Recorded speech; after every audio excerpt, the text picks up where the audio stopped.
Okay, so we're looking at the first of a series of videos on critical path, and this is just the introduction. So we've got a network diagram can be used to represent the flow of activities. So activities are things to be done. So for instance, before school, you might have to eat breakfast, download your emails, and then read your emails. Okay, so that might be something you have to do.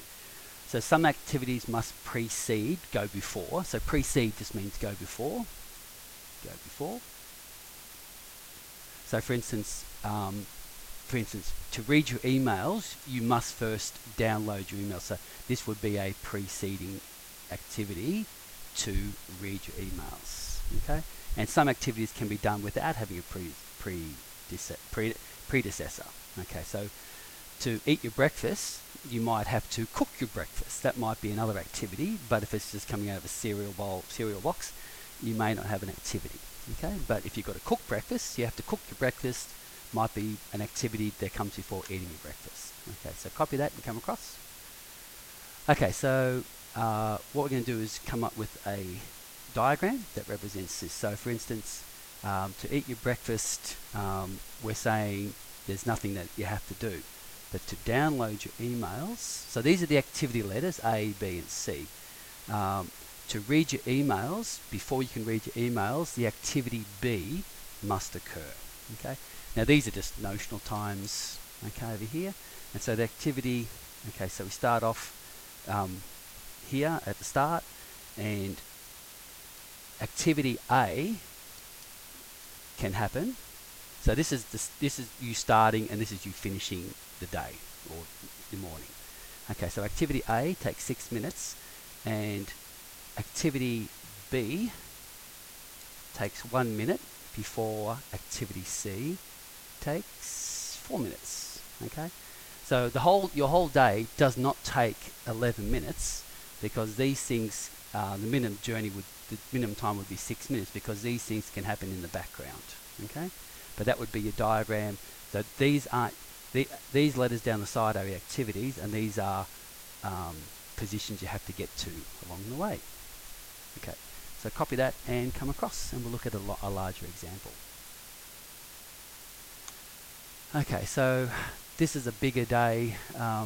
This is from the activity chart below, prepare a network diagram. So this is what the diagram looks like down here at the end.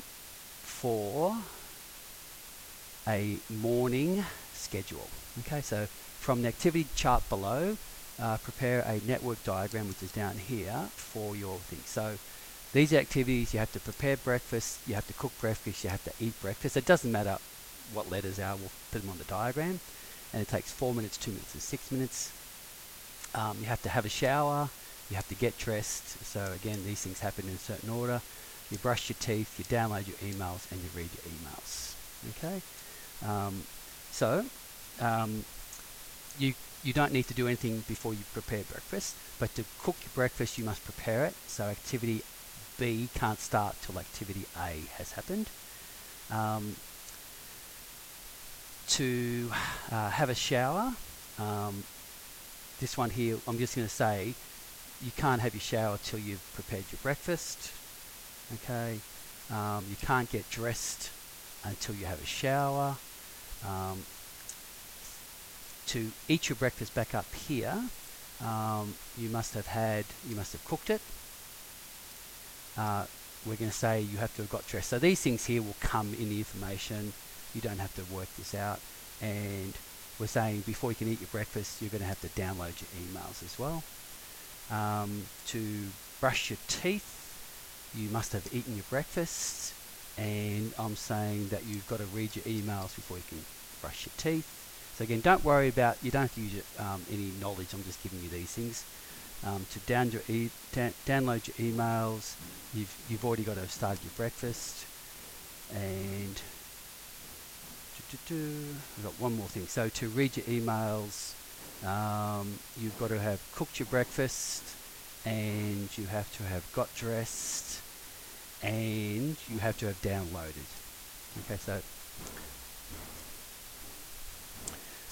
let's have a look at what the diagram would be.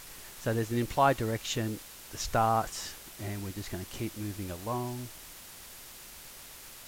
Okay, so you get up, you do activity A first, and then for activity A, G only needs A to have happened, so G is this path down the bottom. So that's that done there.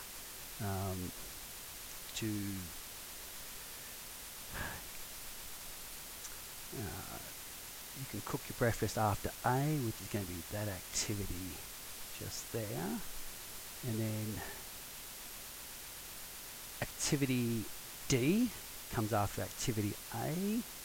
So that's going to be D there, which takes 4 minutes. And then we can do activity E, which is going to take 4 minutes. And so now we're at this spot here. So we've got activity C can happen. So activity C is BEG. So BEG, so C can happen now, which takes 6 minutes. And BEG H can happen as well. And then once C and H has happened, then finally C and H can happen. Finally, we can brush our teeth. F2. So the length of these lines has nothing to do with the length of minutes. It's just a diagram that gets everything in.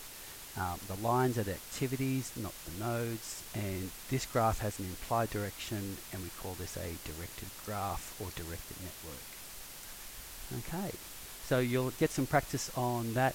Don't be too worried about these predecessors. They'll be given to you either in description or in the table. Okay, that's it.